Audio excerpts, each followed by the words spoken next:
Excel Techno School, Guruvayanakere, Venur. Admission open now. Dubai ಅಂತಾರಾಷ್ಟ್ರೀಯ ವಿಮಾನ ನಿಲ್ದಾಣದ ಮೇಲೆ ಈಗ ಇರಾನ್ ದಾಳಿ ಮಾಡಿದೆ. ದುಬೈನ ವಿಮಾನ ನಿಲ್ದಾಣದ ಮೇಲೆ ಕ್ಷಿಪಣಿ ಮತ್ತು ಡ್ರೋನ್ಗಳಿಂದ ದಾಳಿ ಮಾಡಿರುವಂತಹ ಪರಿಣಾಮ ಏರ್ಪೋರ್ಟ್ನಲ್ಲಿರುವಂತಹ 4 ಸಿಬ್ಬಂದಿಗಳಿಗೆ ಗಾಯ ಆಗಿದೆ. ದುಬೈ ಏರ್ಪೋರ್ಟ್ ಮೇಲಿನ ದಾಳಿಯ ಬಳಿಕ ಸದ್ಯ ಈಗ ವಾಯು ಪ್ರದೇಶವನ್ನು ಬಂದ್ ಮಾಡಲಾಗಿದೆ. ಯಾವಾಗ ವಾಯು ಪ್ರದೇಶವನ್ನು ಬಂದ್ ಮಾಡಲಾಗುತ್ತೆ ಆಗ ಕೆಲ ಕಾಲ ವಿಮಾನಗಳು ದುಬೈ ವಿಮಾನ ನಿಲ್ದಾಣದ ಮೇಲೆ ರೌಂಡ್ಸ್ ಅನ್ನು ಹೊಡಿತಾ ಇದ್ದಾವೆ.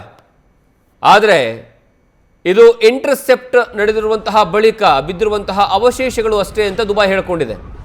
ಕಳೆದ ಮಂಗಳವಾರ ಅಬುಧಾಬಿ ಏರ್ಪೋರ್ಟ್ ಮೇಲೆ ದಾಳಿ ನಡೆದಿತ್ತು. ದುಬೈನ ಪಾಮ್ ಜುಮೇರಾ ಮತ್ತು ಬುರ್ಜ್ ಅಲ್ ಅರಬ್ಗೂ ಸಹ ದಾಳಿಯನ್ನು ಮಾಡಲಾಗಿತ್ತು. ಈ ದಾಳಿ ಮಾಡಿದ್ದು ಕಳೆದ ಶನಿವಾರ. ಮೊದಲ ಬಾರಿಗೆ ದಾಳಿಯನ್ನು ಏನು ಮಾಡುತ್ತಲ್ಲ ಇರಾನ್, ಆ ಸಂದರ್ಭದಲ್ಲಿ ಆಗಿರುವಂತಹ ದಾಳಿಯ ಪರಿಣಾಮ ಆವಾಗ ದೊಡ್ಡ ಮಟ್ಟದಲ್ಲಿ ಎಫೆಕ್ಟ್ ಆಗಿತ್ತು. ಅದಾದ ಮೇಲೆ ಜನರು ಸಹ ಆತಂಕಕ್ಕೆ ಒಳಗಾಗ್ತಾರೆ.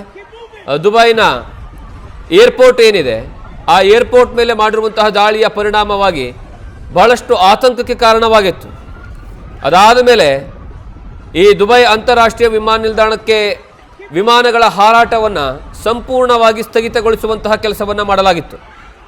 ದುಬೈನ ವಿಮಾನ ನಿಲ್ದಾಣದ ಸಮೀಪದಲ್ಲೇ ಕ್ಷಿಪಣಿ ಮತ್ತು ಡ್ರೋನ್ಗಳಿಂದ ದಾಳಿಯನ್ನು ಮಾಡಲಾಗಿತ್ತು. ದಾಳಿಯಿಂದ ಆಕಾಶದ ಎತ್ತರಕ್ಕೆ ದಟ್ಟವಾದಂತಹ ಹೊಗೆ ಆವರಿಸಿತ್ತು.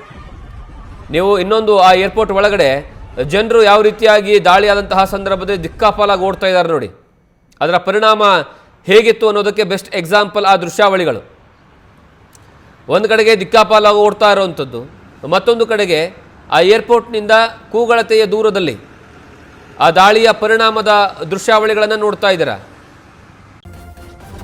ನ್ಯೂಸ್ ಫಸ್ಟ್ ನಿರ್ಭೀತಿಯಿಂದ ನಿಮ್ಮ ಪರವಾಗಿ.